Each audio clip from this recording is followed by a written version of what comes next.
Good morning. You might have noticed something is very different, and that's the topic of today's meditation. To have something new happen, we have to change the elements in our life. Good morning. I'm Jan Jorgensen. These are the Be the Light meditations every Wednesday morning at 9 a.m. to help myself and to help humans have a lighter existence in this planet. When you stop and reflect upon all that is given to us every single day, all the potentialities rolled into probabilities because of the continued way we think, but the absolute stunning opportunity to reverse anything, any trajectory, any direction, any way of thinking, any way of being on a dime. I actually been thinking about this week because I get such terrible allergies in the spring. And I thought, I should have talked to my body and I should ask it what it needs to not have this insistent, full-blown inflammation allergic reaction every spring. I'm going to do that today. It begins with stopping. It begins with getting off the treadmill, the monkey bars, or whatever it is that we've been doing for so long that it's congealed into what? Our human patterns, consistent patterns. The patterns that your mom said, you have to do this, and then you're on social media, do this.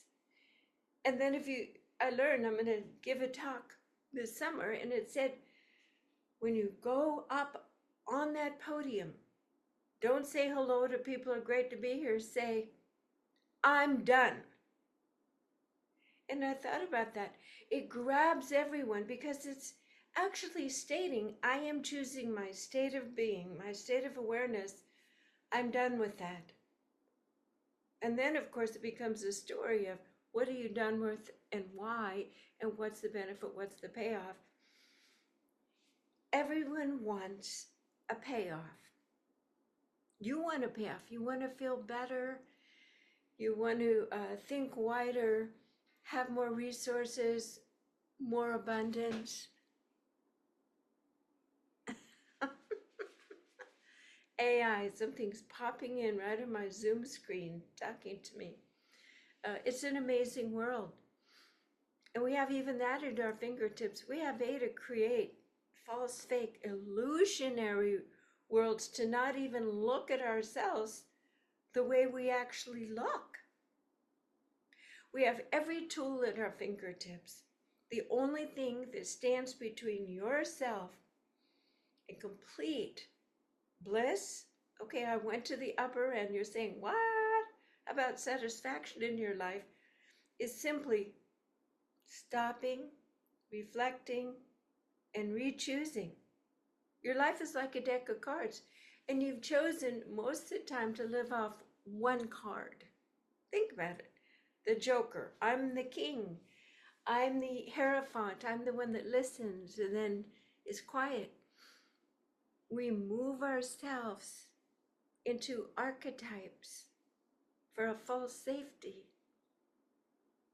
Of course, you can be however you want to be, but if you're listening to this, you are seeking to release some of the social constrictions, ideations, habits, mass consciousness that has been keeping us in old ways of doing things that don't allow for us to really use our intuition and to fearlessly speak up and be part of the change.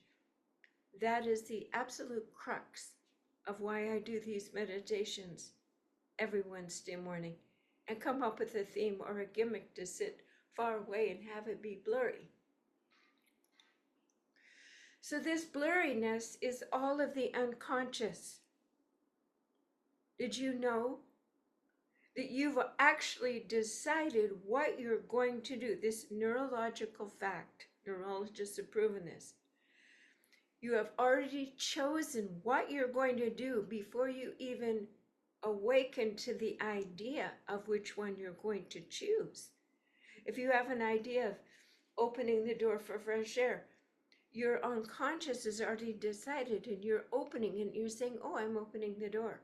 Oh, I guess that's so.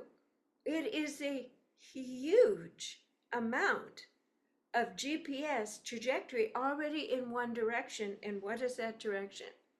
The way you've done things. And that is your unconscious leading the parade.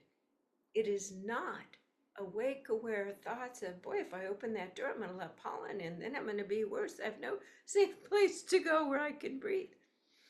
So let's take a deep breath and let's ponder in this aspect of 80 to 90% of everything we do is a big blur. And today, we're going to bring it into focus. All right, let's do this as a metaphor. Let's bring this into focus. Oops, that's my picture self. Okay, so we're going to focus. Well, one of the reasons that we need to go on automatic is to function because there are so many millions of choices and caretaking activities within your body.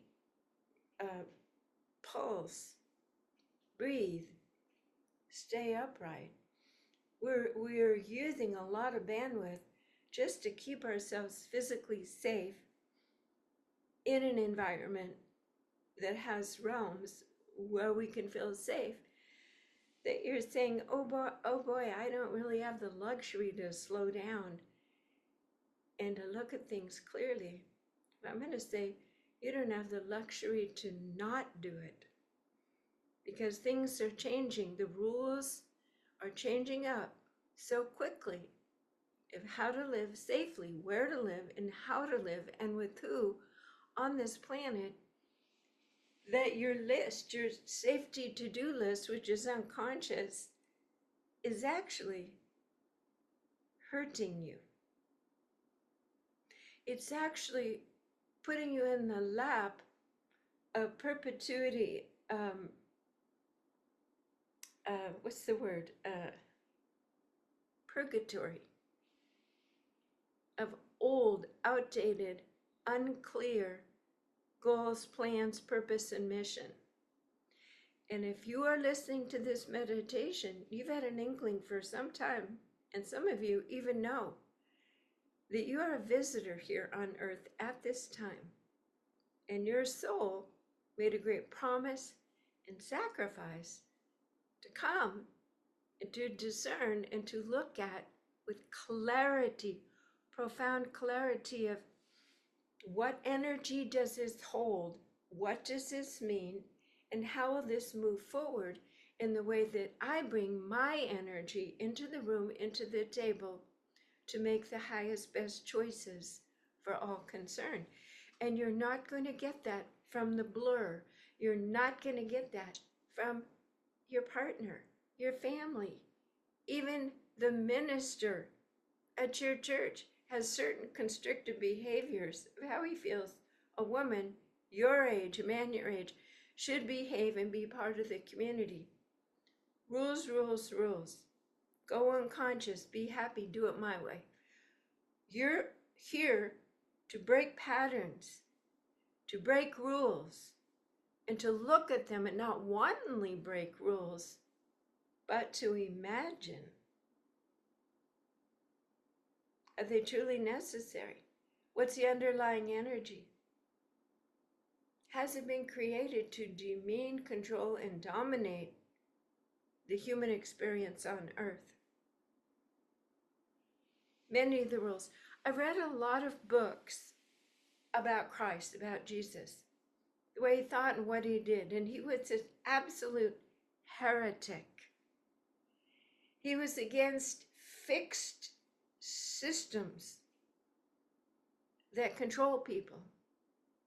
And then here we are, Christian dogmatic ideology, controlling people.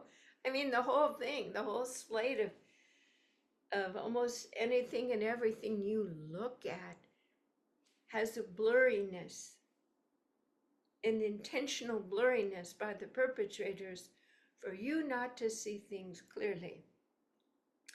I recently read something by the amazing, energetic doctor of quantum field energy, Nassim Kareem, yeah, Nassim Kareem. And he mentioned, well, this whole thing about manifestation, creating your own reality, only goes so far. Why? Because you're living in a co-created reality. A lot of people have to believe something to create a bubble of reality where it happens, where there isn't a huge tear by an absolutely different being questioning everything, and they want to get rid of you. That's the heretic. What did they do with Jesus? Okay. So if we want to manifest how we want to live our perfect life, that's the old way of thinking. I create, I magnetize what I need, and everyone else has to do it. No. Your only highest gift is to create your own internal reality and to radiate it out. That's your job. That's your true job, to illuminate from your perspective, having connected and opened up to the bigger picture of truth. And you can believe that part or not, but that's what we talk about every week, is streaming truth, which allows for precise discernment of why would this person do this?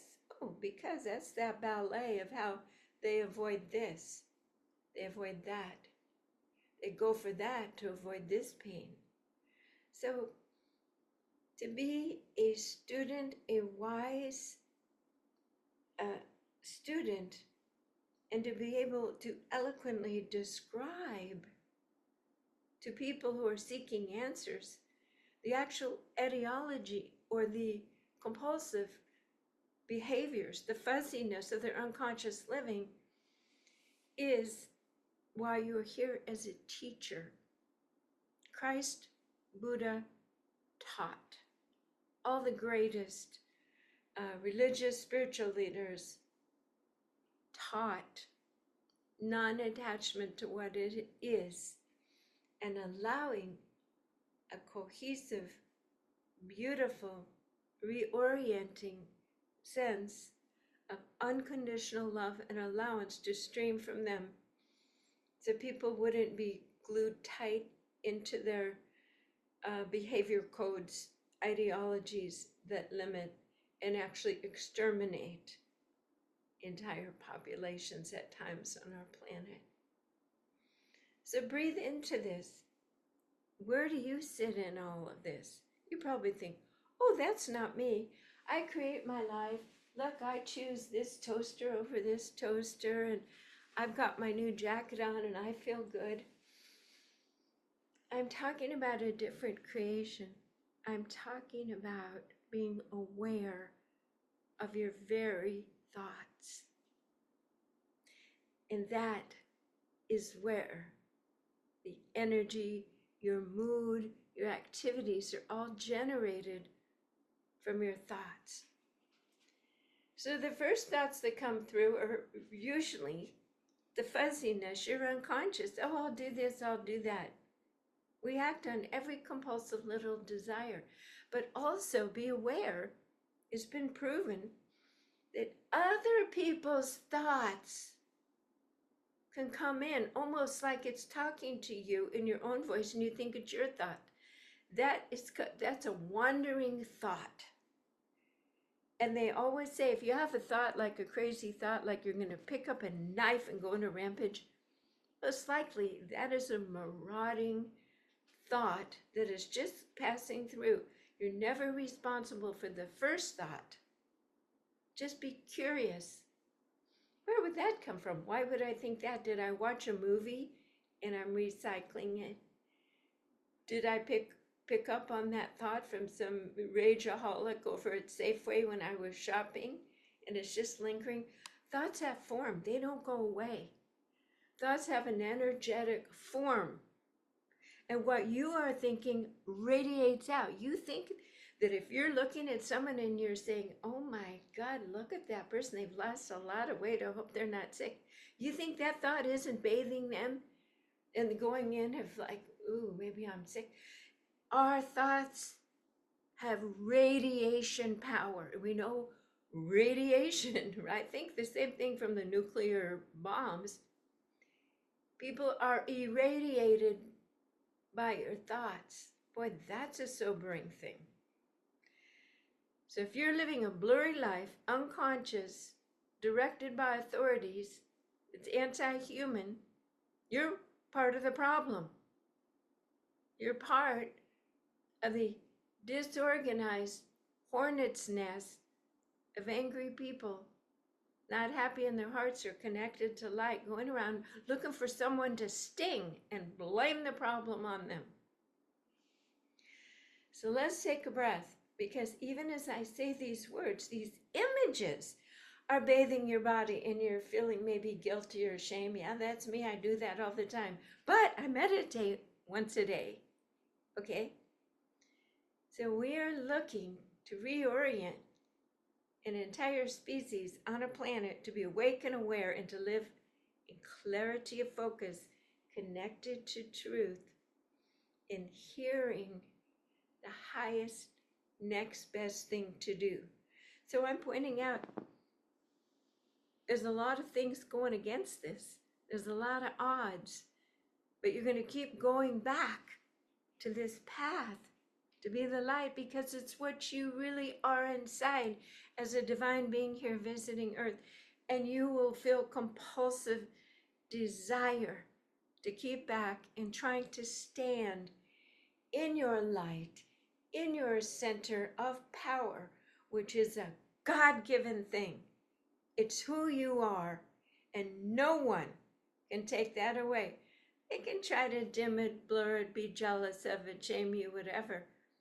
But you have learned enough about human behavior and defense mechanisms that you're a grown-up and you can re-choose.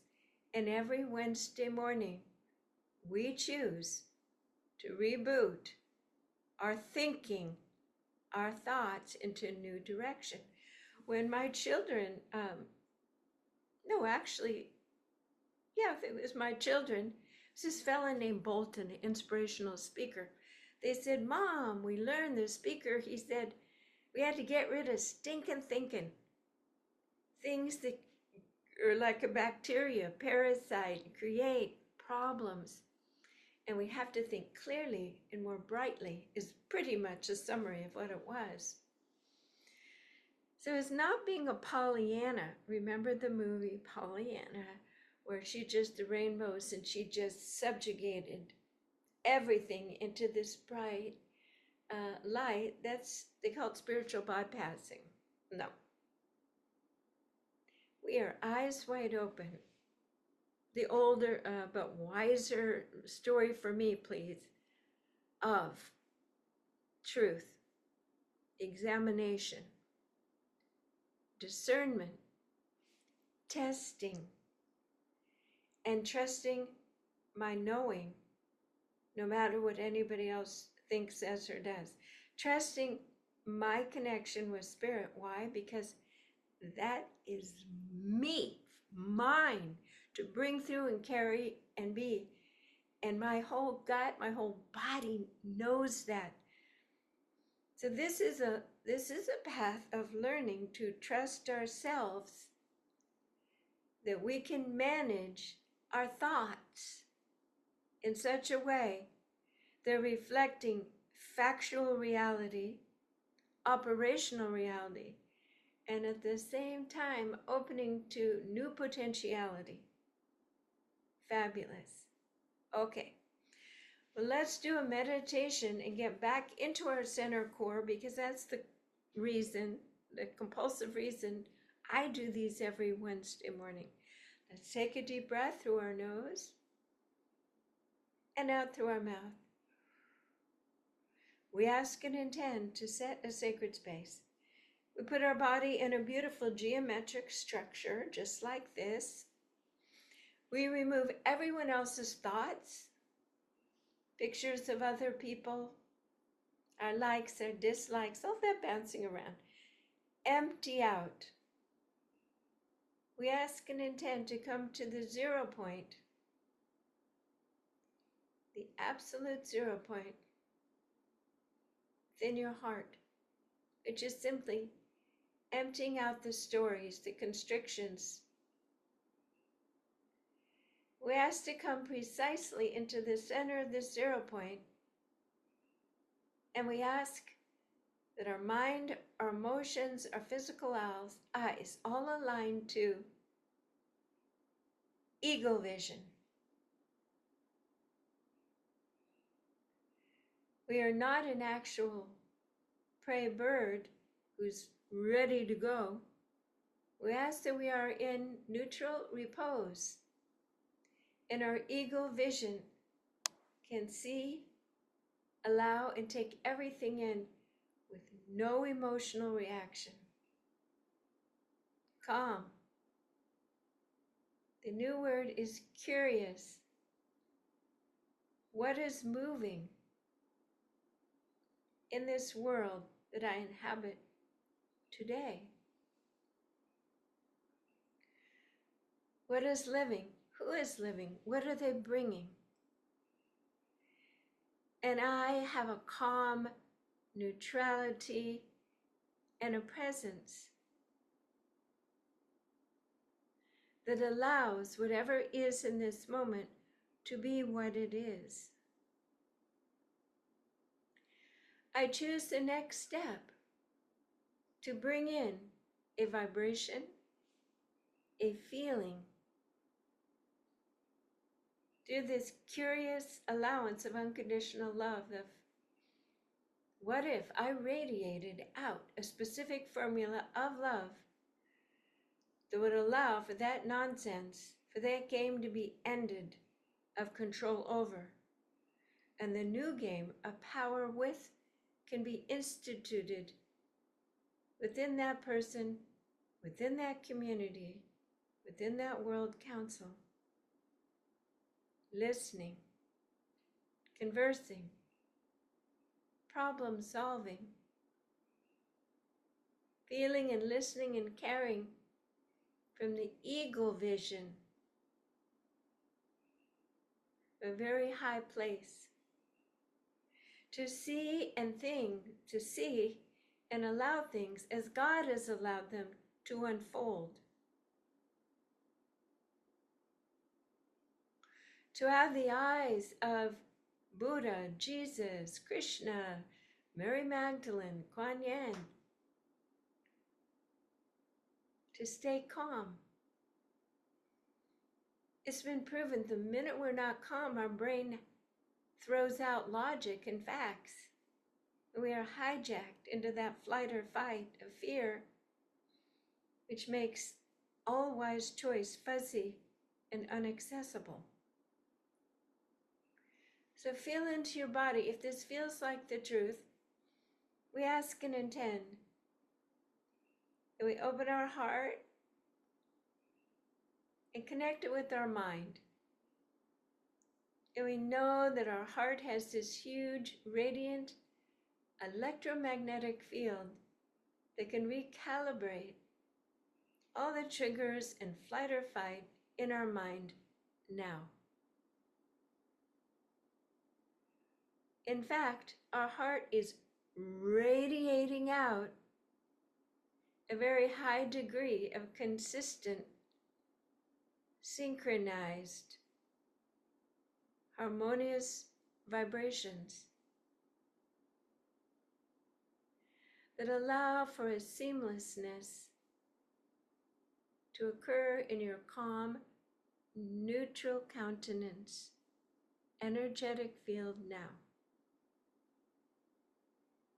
Just take a nice breath and just notice how your body is letting go. Imagine your ligaments stretching and relaxing as they hold all of your bones. Imagine your neck vertebrae being completely healthy and full and guarding your spinal cord, which is absolutely calm. All is well, all is aligned. And in this moment, you have no thoughts. There's no need for any thought. And you are breathing as a free man, a free woman, a free person. Free. So as another thought comes to be, allow that thought to occur on a golden plate in front of your heart. Don't bring it into your body. All of these thoughts of other people in the world, they do not belong in your soma. Allow this thought to be visible on a golden plate for all that it is. Look at that thought with God's eyes. Is this thought me? Does this thought further the path of light within myself radiating out on earth? Remember, we can't manifest our law of attraction for other people to do what we want them to do, so we have our ideation of perfect life. You are looking at that thought for what it is, a construct of the past. It has not been touched with the spark, the light of true divine potential.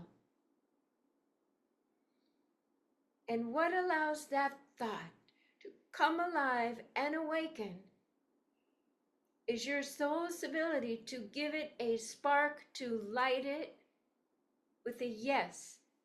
I accept that thought.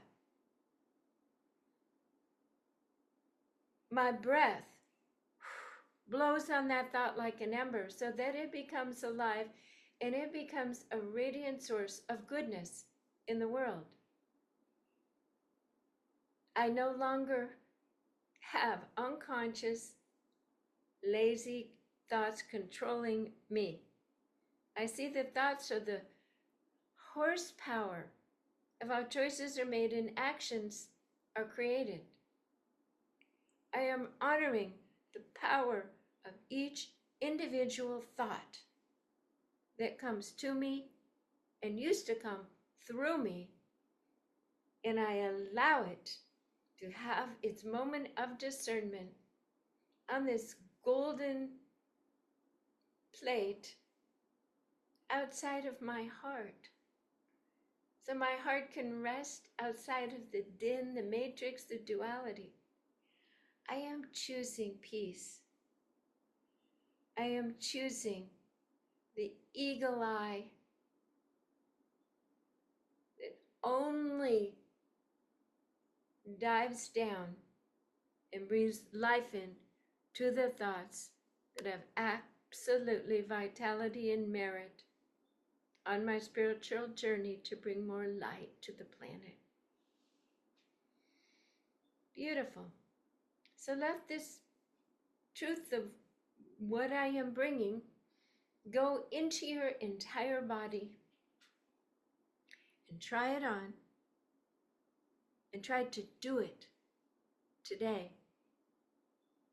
You have a thought, make sure it's outside of your body on the golden plate so that your body can be harmonious and not triggered and kidnapped by fearful nonsense thoughts anymore. Here on this plate, other people's thoughts, even your own thoughts, you are slowing down, discerning, deciding, and owning that thought and sending it back out in vibrational shock waves of light. And that is why you are here, my friends, to bring more light. And that is why you are watching this meditation, where I come up with creative ways to help you understand the processes in a human body, in a human functioning of how to be the light. So thank you for joining me today. I am Jan Jorgensen at soundandlighthealingarts.com.